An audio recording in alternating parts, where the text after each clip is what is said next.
Backstage, once again, you know where we are. Playboy Jazz Festival, All Music Television.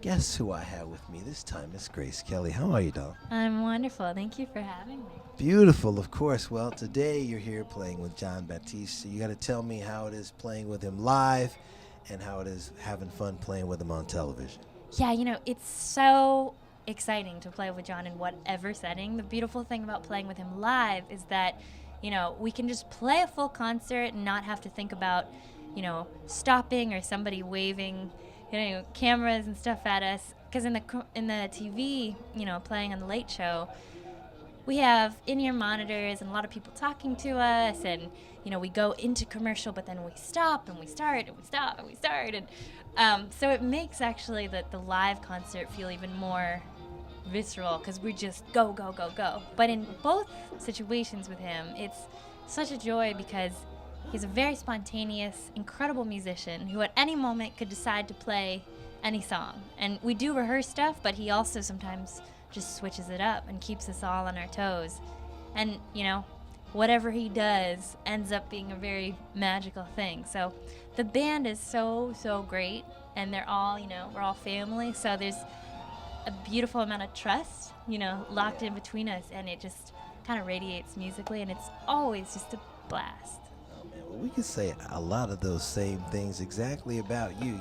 You're with jazz, it's a tradition that's been around for so long, but you're one of the people that's really playing this contemporary music and bringing on this new audience to what you're introducing a lot of the young folks who are listening to all these other genres to what we're doing with the music. And you have an album coming out as well. Yeah, actually, it's out. It's called Trying to Figure It Out, and it was released in February. And it's very nice to hear you say that because one of my loves musically is to kind of jump from styles. I grew up really learning the foundation and bebop jazz, but have such a love for, fusion and, parts of pop culture and blues and all of these things. And I think it's important as young upcoming jazz musicians really pushing the music forward that we bring what only we can bring in 2016, being, a 24-year-old can bring to the music. And the beautiful thing is like watching that translate to other people my age and kind of bringing other people of my generation in because that's so important. And I think that Charlie Parker and Miles Davis would be smiling down upon us to see the music shaping in a way that really embodies like current things as well, Well, the music is supposed to shape it. It was never, I think, it was never supposed to be made to actually, it is kind of a time capsule for most because most people look back and keep listening to the same music. But during all of these years, we have all of these young people growing up, and you're one of them. Yeah. And you're connecting with those people, and even though they may connect with you through another genre, you're going to touch on jazz, and through that connection through you, they're going to experience some of these older guys as well and learn the music. Yeah, that's a beautiful thing that nowadays with technology, it's so easy to like go on Wikipedia and be like, type in somebody's name or type in my name and then find, oh, wow, her influences. Wow, who's Johnny Hodges? Who's Charlie Parker? And then, again, pull up a YouTube video of these great people. And that is the hope. And for someone like me who grew up in the internet age, that's totally something that constantly discovering new music. Tell me who Phil Woods is.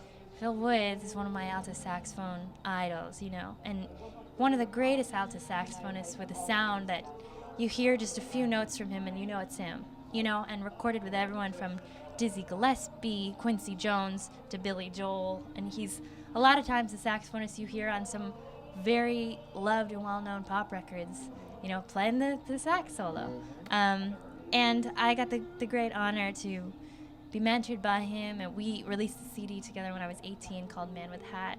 We toured Europe for a whole month together, and sadly he passed away last year.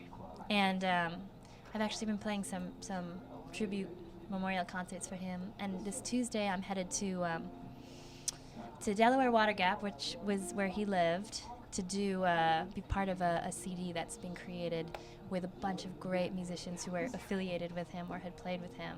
And so hopefully that'll be out soon. No, that's beautiful. Phil Woods was one of our cats. And he definitely did have the hat, for Yes, sure. the hat. Met him when I was 14 years old, and he got to know my playing. Met him at Stanford, California, at a workshop that he was teaching at. And I remember when he came to Massachusetts, I went to see him perform in Pittsfield, Mass.